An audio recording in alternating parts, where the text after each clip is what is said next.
Anda kembali bersama kami dalam IDX Second Session Closing. Sudah banyak pertanyaan yang masuk melalui WhatsApp interaktif kami. Terima kasih untuk Anda yang sudah berpartisipasi aktif begitu ya untuk menanyakan portofolio investasi Anda. Tapi sebelumnya kita coba bahas terlebih dahulu sejumlah saham rekomendasi yang sudah diinformasikan begitu oleh narasumber kami di hari ini langsung oleh Bapak Andri Zakaria Siregar selaku Head of Technical Analysis BNI Sekuritas. Pak Andri masih bersama kami? Ya, masih. Ya, Pak Andri, ini ada beberapa saham yang masuk dalam saham pilihan, ada BBRI, Buy on Weakness, Telkom, Buy on Weakness, kemudian Garuda Indonesia, Trading Buy, LSIP juga Trading Buy. Kita coba ulas singkat dari saham-saham ini. BBRI, apa yang kemudian bisa kita lihat sejauh ini? Ya, BBRI, pertama kita lihat contohnya di sini, asing net buy sampai 7 triliun dan minggu ini. Yang pertama, yang kedua juga, dari teknikalnya pun juga ini masih wave 3, masih 4, jadi harus ada sekali lagi, new high lagi nanti menjelang Desember. Jadi artinya ini ada penurunan ini sekali lagi nanti di pertengahan sampai dengan akhir ini mau gejolak konsolidasi dulu, saya pikir wajar karena kemarin pun juga dia sudah mencapai target kita ya dari report weekly dan monthly di BNI Sekuritas pun juga target 4.200 4.150. Jadi wajar, jadi saya pikir koreksi dulu karena kan BRI sekarang ini sudah naik hampir sekitar 8% ya dalam 6 bulan. Ya jadi lebih sekarang jauh outperform dibandingkan BCA, Mandiri dan juga BNI untuk dalam waktu kinerja 6 bulan. Jadi artinya dari ada penurunan di bawah 4.000 sampai 3.950 sampai dengan 3.800 saya pikir untuk jam beli ya. Stopnya di bawah 3.500. Jadi selama pergi masih di atas 3.600 saya pikir dia akan mencoba lagi ya untuk new high nanti di bulan Desember muncul di 4.400 sampai dengan 4.600 ya. Oke, ada new high level yang akan dicoba sementara koreksi saat ini menjadi momentum untuk beli dan buy on weakness tadi ya diberikan oleh Pak Andri untuk BBRI dengan level-level yang tadi bisa Anda catat. Sementara Pak Andri ini sudah ada penelpon yang masuk di telepon interaktif kami. Halo, selamat sore. Halo, selamat sore. Halo, sore. Sore, Pak. Ya, dengan siapa di mana? Dengan Giantoro dari Bandung, Pak. Oke, Pak Giantoro dari Bandung. Silakan Pak Giantoro. Iya, selamat sore Pak Fajar, selamat sore Pak Andre. Iya. Saya hari ini baru jual keras Pak di harga 420. Oke. Nah, dengan adanya rencana penerbitan OWK, apa saya boleh masuk Pak? Kalau boleh masuk, lagi di harga support berapa Pak? Oke, jika masuk lagi. Nah, itu ke satu Pak. Kedua untuk support resistennya BBKP sama BES Pak. Oke, BBKP dan BES ya Pak? Iya, baik Pak. Oke, baik. Terima kasih banyak Pak. Iya, terima kasih Pak Fajar. Selamat sore, selamat sore Pak Andre. Baik. Pak Andri, sepertinya langsung saja kita jawab ini pertanyaan dari Pak Giantoro. Tadi menanyakan keras, sudah jual di 420. Bagaimana kemudian jika ingin membeli kembali begitu atau sarannya untuk Pak Giantoro, kemudian BBKP dan juga BES. Kita ke keras terlebih dahulu. Ya keras, karena kan udah banyak sentimen positif ya. Selalu dapat suntikan dari pemerintah juga positif. Cuman tapi dari sektor bajanya kurang bagus ya. Karena sekarang fokus pasar kan lebih fokus ke metal yang lebih precious seperti emas, nikel, timah, ya, dan tembaga. Tapi artinya kalau dari technicalnya sih seharusnya dia mencoba beli 500 sampai dengan ke 700 ya untuk medium termnya. Karena itu ada pola cup weight handle nanti akan membentuk. Jadi kalau untuk resistnya memang ada susah membentuk resistnya untuk di 438 ya. 438 dia kalau tembus pikir bisa menuju 470 sampai dengan 500 untuk yang strike pertama ya. Tapi kalau untuk strike yang kedua saya pikir nanti bisa swing lagi. Jadi karakter dari sektornya ini kan sebenarnya kan basic industry dasar ini masih belum sekuat kayak tahun kemarin. Jadi artinya sekarang dana masih lari ke paper, lagi lari ke chemical. Jadi artinya nanti akan dana akan masuk ke, jadi saya pikir untuk supportnya kita bisa nanti beli ya 400 sampai dengan 380 bisa beli ya, stop lossnya murah 360.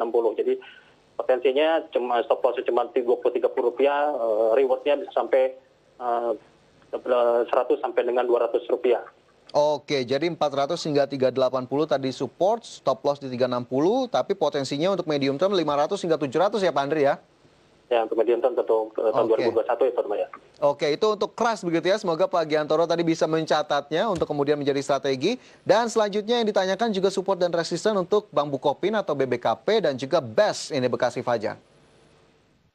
Ya, BBKP juga sama. Ini juga saham yang tinggal nunggu meledaknya saja. Sama seperti kayak BRIS, Agro.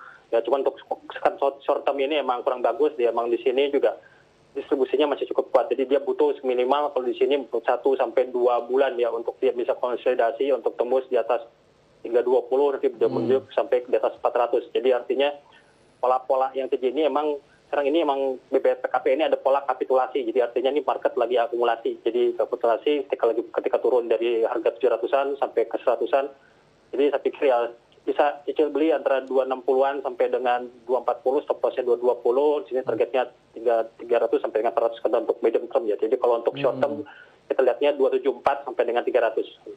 Oke, 274 hingga 300 begitu ya, tadi menjadi salah satu level yang bisa diperhatikan. Hari ini Bang Bukopin terkoreksi 1,55%, itu tadi level-level yang bisa diperhatikan Pak Giantoro. Sementara satu pertanyaan lainnya ada Best, tapi ini di sela terlebih dahulu Pak Andri, ada penanya yang juga sudah terhubung bersama kami sore ini. Halo, selamat sore.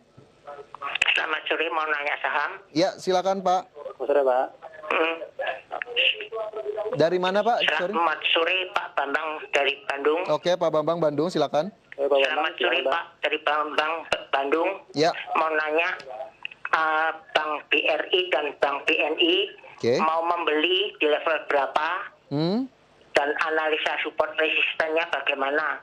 Oke. Itu aja, terima kasih. Oke, mau siap. beli, belum punya barang. Oke, mau beli apa ya? Siap. Terima Oke. kasih Pak. Terima kasih sama-sama Pak Bambang di Bandung. Oke, baik, itu tadi Pak Bambang di Bandung menanyakan BRI, BNI, mau beli di level berapa, support dan resistance seperti apa. Tapi sebelum ke Pak Bambang, kita selesaikan dulu tadi pertanyaan dari Pak Giantoro di Bandung. Ada BEST yang juga ditanyakan, Pak Andri, silakan. Nah juga nih cukup menarik ya untuk BES ya, dan juga untuk saham industri ini yang ini belum giliran naik. Jadi nanti kalau saya lihat ada profit taking di saham properti residential dan apartemen nanti akan lari masuk ke industri. Jadi mereka laporan keuangan juga tidak begitu bagus. Jadi artinya ini koreksi 4 harusnya adalah new high lagi nanti di atas 2.202 sampai dengan 250. Jadi sekarang ini kondisinya antara 150 sampai dengan 170 ini untuk cicil beli.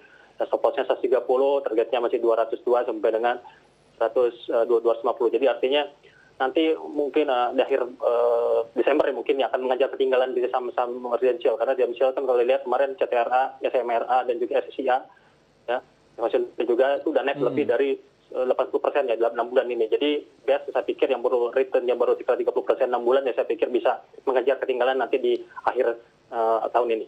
Oke, jadi BEST masih punya potensi untuk mengejar ketertinggalan dari saham-saham lain di sektor yang sama begitu ya. Tadi ada level-level cicil beli yang juga bisa dicatat Pak Giantoro untuk Bekasi Fajar Industrial Estate. Itu tadi untuk Pak Giantoro di Bandung, semoga bisa menjawab pertanyaan yang sudah diajukan. Sementara langsung saja kita bergeser ke pertanyaan berikutnya. Tadi Pak Andri, ini juga yang ingin saya tanyakan sebetulnya ya. Ada BRI dan juga BNI, meskipun tadi BRI sudah sempat disebutkan oleh Pak Andri, tapi bolehlah sekali lagi untuk Pak Bambang di Bandung, ini jika ingin beli di level berapa, support dan resistennya seperti apa, Pak Andri?